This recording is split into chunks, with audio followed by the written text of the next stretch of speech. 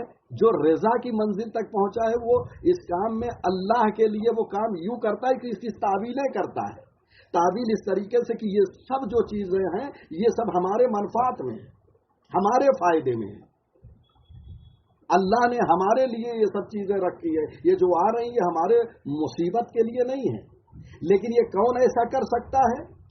جو رضا اور یقین کی منزل تک پہنچا ہے، یعنی معرفت میں انتہا کو پہنچا ہوا ہے، معرفت پروردگار میں، وہ ان چیزوں کی تعبیل کرے گا کہ یہ ہمارے فائدے کے لیے۔ لیکن جو اس منزل پہ نہیں پہنچا ہے رضا کی، یعنی رضا پروردگار کی منزل تک نہیں پہنچا ہے، یقین کی منزل تک نہیں پہنچا ہے، وہ ان چیزوں کی تعبیل نہیں، ان کو مصیبت سمجھ رہا ہے، اپنا فائدہ اس میں نہیں دیکھ رہا ہے۔ کہہ رہے ہیں کہ اگر نہیں اس چیز کو یقین اور رضا کی منزل تک پہنچا ہے تو ایسا انسان ان مصیبتوں پہ کم از کم صبر کرے، سمجھ نہیں پا رہا ہے کیوں ہے تو صبر کرے ان مصیبتوں پہ، اور صبر کرے گا تو اس میں بھی بہت زیادہ فائدہ ہے، بہت زیادہ ثواب ہے، اس لیے کہ مدد اور نصرت بیان کیا ہے پیغمبر نے، نصرت جو ہے وہ صبر کے ساتھ، صبر کرے گا تو اللہ کی نصرت اس کے ساتھ ہوگی، وہ مدد کرے گا اللہ۔ اور فرج یعنی آسانیاں بھی ہیں، جب وہ اس دردناک حوادث پر جو ہے صبر کرے گا تو یقیناً اس کے لیے آسانیاں ہیں، اور قرآن میں کہا ان مع العسر یسرا، مشکلات کے ساتھ، مشکلات کے بعد آسانی نہیں ہے، خود مشکلات کے ساتھ، یعنی مشکلات کے اندر آسانیاں رکھی ہوئی ہیں۔ تو انسان غور و فکر کرے ان مطالب پر۔ اس کے بعد فرماتے یا ابا ذر استغنِ بغن اللہ یغنک اللہ، فقلت ما ہوا وما ہوا یا رسول اللہ، قال غداوۃ یوم وعشاءۃ لیل فمن قنع بما رزقہ اللہ فہو اغنی الناس۔ اب کہتے ہیں اے ابو ذر، ابو ذر، اللہ نے جو تمہیں غنی بنایا ہے، بے نیاز کیا ہے لوگوں سے، اسی غنا کے ذریعے سے اللہ سے غنی ہونے کی جو ہے مدد طلب کرو تو وہ تمہیں جو ہے غنی بنا دے گا۔ یعنی جو کچھ اللہ نے تمہیں دیا ہے تمہیں اس سے بے نیاز کیا ہے، یعنی تمہیں لوگوں سے بے نیاز کیا، تمہیں جو کچھ دیا ہے اسی پر اگر اکتفا کرو گے، اسی پہ جو ہے قناعت کرو گے تو اللہ تمہیں لوگوں سے بے نیاز کر دے گا۔ فقل تو جناب ابو ذر غفاری کہتے ہیں یا رسول اللہ، یہ غنا اللہ کا، یعنی اللہ نے جو غنا یعنی بے نیاز کیا ہے، اور اگر اسی غنا پہ باقی رہو گے، اسی سے بے نیازی طلب کرو گے، تمہیں بے نیاز کر دے گا۔ یہ غنا کیا ہے؟ اللہ نے جو بے نیاز کیا ہے وہ کیسے؟ پیغمبر فرماتے جو اس نے تمہیں ایک دن کا کھانا پینا عطا کیا ہے، اس ایک دن کے کھانے پینے کے ذریعے سے تمہیں بے نیاز کر دیا ہے، اسی کے ذریعے، اس ایک دن کے ذریعے سے جو بے نیاز کیا ہے اسی کے ذریعے سے بے نیازی طلب کرو تو اللہ آگے بھی تمہیں بے نیاز کر دے گا۔ ایک دن کا جو کھانا پینا جو اللہ نے دیا ہے اسی پہ قناعت کرو، جو کچھ خدا نے رزق دیا ہے اگر اس پر قناعت کرو گے تو آگے بھی وہ تمہیں سب سے بے نیاز کر دے گا۔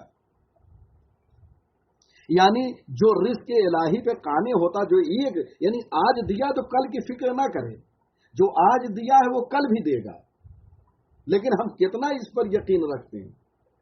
اگر ہمیں آج دیا ہے، اللہ نے آج غنی کیا ہے، تو اسی طرح اللہ سے بے نیازی طلب کرو کہ پروردگار اسی طریقے سے ہمیں بے نیاز کر دے، تو یقیناً کل بھی تمہیں بے نیاز کرے گا۔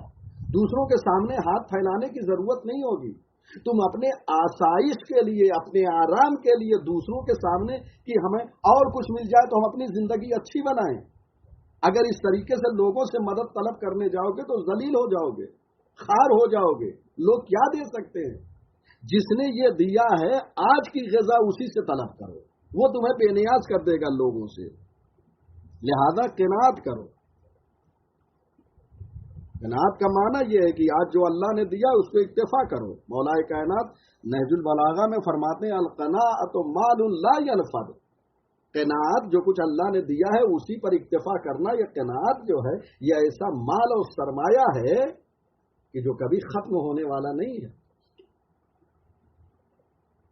لہذا انسان اپنی زندگی میں قناعت کرے، قناعت پسند ہونا چاہیے انسان کو، اور اگر ایسا قناعت انسان اختیار کرے گا جو اللہ نے دیا، دنیا میں کائنات میں سب سے زیادہ غنی وہی ہے اگر ایسا کر رہا ہے۔ فہو اغنی الناس پیغمبر نے فرمایا۔ اس کے بعد فرماتے ہیں یا ابا ذر ان اللہ عز وجل یقول انی لست کلام الحکیم اتقبل ولکن ہمہ وہواہ فإن كان همه وهواه فيما أحب وأرضى جعلت صمته حمدا لي وذكرا ووقارا وإن لم يتكلم۔ اے ابو ذر، پیغمبر فرماتے ہیں اے ابو ذر، خداوند متعال فرماتا ہے کلام حکیم یعنی ایک حکیم جو حکمت کی باتیں اپنی زبان پہ جاری کرتا ہے اور دل میں اس کے برخلاف ہے، تو میں ایسے حکیم کی بات کو قبول نہیں کروں گا، بلکہ جو کچھ اس کے دل میں ہے اس کو قبول کروں گا۔ پس اگر اس کے دل میں وہ ہے جو میں چاہتا ہوں، جس پہ میں راضی ہوں، تو اگرچہ وہ خاموش رہے تو میں اس کی خاموشی پر حمد اور ذکر کا ثواب دوں گا، اگرچہ وہ کلام نہ کرے۔ یعنی کیا مطلب؟ یعنی ایک حکیم ہے، اب یہاں پہ تین مطلب ہے، تین مطلب کی طرف گویا اشارہ ہوا ہے۔ ایک انسان حکمت کی باتیں، حکیم وہ نہیں، حکمت کی باتیں جو یاد کرتا ہے، جو تعلیم حکمت حاصل کرتا ہے، حکمت کی باتیں سیکھتا ہے۔ اگر حکمت کی باتیں انسان سیکھ کر لوگوں کو بتاتا ہے تو یہاں تین صورتیں ہیں۔ اگر وہ بتا رہا ہے لیکن دل میں وہ نہیں ہے جو بتا رہا ہے، یعنی کیا مطلب؟ یعنی بتا اس لیے رہا ہے کہ تاکہ لوگ میری تحسین کریں، مجھے داد دیں، میری واہواہی کریں۔ اگر اس لیے وہ دے رہا ہے علم، تو پروردگار کہتا ہے کہ میں ایسے حکیم کی باتوں کو قبول کرنے والا نہیں ہوں، میرے یہاں کوئی ثواب نہیں ہے۔ کیوں؟ اس لیے لوگوں کے لیے بیان کر رہا ہے۔ اگرچہ لوگوں کو یہ چاہیے کہ اس سے حسن ظن رکھیں، حسن ظن یعنی جو یہ بیان کر رہا ہے اللہ ہی کے لیے بیان کر رہا ہے، لوگوں کو یہ چاہیے سوء ظن نہ کرے جب تک ظاہر نہ ہو۔ لیکن اللہ کیا کر رہا ہے؟ دل کو دیکھ رہا ہے۔ اگر دل میں اس کے کیا ہے کہ یہ جو باتیں لوگوں کو بتا رہا ہے یہ میرے لیے نہیں ہے بلکہ لوگوں سے داد و تحسین حاصل کرنے کے لیے ہے، تو یقین جانیے کہ اس پر اللہ کوئی ثواب دینے والا نہیں۔ ایک صورت۔ دوسری صورت یہاں پر یہ ہے کہ ایک دفعہ جو دل میں ہے وہ زبان پہ لا رہا ہے اور اللہ کے لیے کہہ رہا ہے کہ میں یہ جو کچھ بیان کر رہا ہوں یہ اللہ کے لیے بیان کر رہا ہوں، تو اللہ اس پہ ثواب دے گا۔ ایک تیسری صورت یہ ہے کہ ایک دفعہ دل میں جو کچھ ہے وہ اللہ کے لیے ہے لیکن زبان پہ وہ گفتگو نہیں لاتا ہے، اللہ اس میں بھی ثواب دے گا۔ یعنی دل میں جو کچھ ہے وہ اگرچہ خاموش ہے، کچھ بول نہیں رہا ہے، لیکن دل میں جو کچھ رکھے ہوئے ہے وہ اللہ کے لیے رکھے ہوئے ہے کہ یہ میرے دل میں جو حکمت کی بات ہے یہ اللہ کے لیے ہے۔ وقت ضرورت اس کو بولے گا، لیکن اس وقت جو دل میں ہے وہ اللہ کے لیے ہے، تو اللہ اس کو کیا ہے؟ حمد کا ثواب دے گا، ذکر الہی کا ثواب وہ لکھے گا۔ دیکھ رہے، ایک دفعہ بول رہا ہے لیکن ثواب نہیں دے رہا، ایک دفعہ بول بھی نہیں رہا لیکن ثواب دے رہا ہے۔ یہ ہے پروردگار کی حکمت۔ پروردگار قلوب کو دیکھ کر دیتا ہے، کیونکہ پہلی صورت میں قلب کو دیکھ رہا ہے، لوگوں کے لیے بیان کر رہا ہے، اللہ ثواب نہیں دے گا۔ ایک مرتبہ بول رہا ہے، قلب میں وہی ہے کہ یہ اللہ کے لیے، تو ثواب دے رہا ہے، دوسری صورت۔ تیسری صورت، دل میں جو کچھ ہے اللہ کے لیے ہے، کلام بھی نہیں کر رہا لیکن ذکر اور حمد کا ثواب دے رہا ہے۔ یہ ہے عنایت پروردگار۔ اس کے بعد حضرت فرماتے ہیں یا بادر ان اللہ تبارک و تعالی لا ينظر الى صورکم ولا الى اموالکم ولكن ينظر الى قلوبکم واعمالکم۔ اے ابو ذر، اللہ تبارک و تعالی تمہارے چہروں کی طرف اور تمہارے اموال کو نہیں دیکھتا ہے، یعنی اللہ تعالی چہروں کو نہیں دیکھتا ہے، مال کو نہیں دیکھتا ہے، لیکن وہ کیا دیکھتا ہے؟ تمہارے قلب کو دیکھتا ہے، تمہارے اعمال کو دیکھتا ہے۔ یعنی اس کا مطلب یہ ہے کہ انسان جو ہے جو کچھ کرتا ہے، یعنی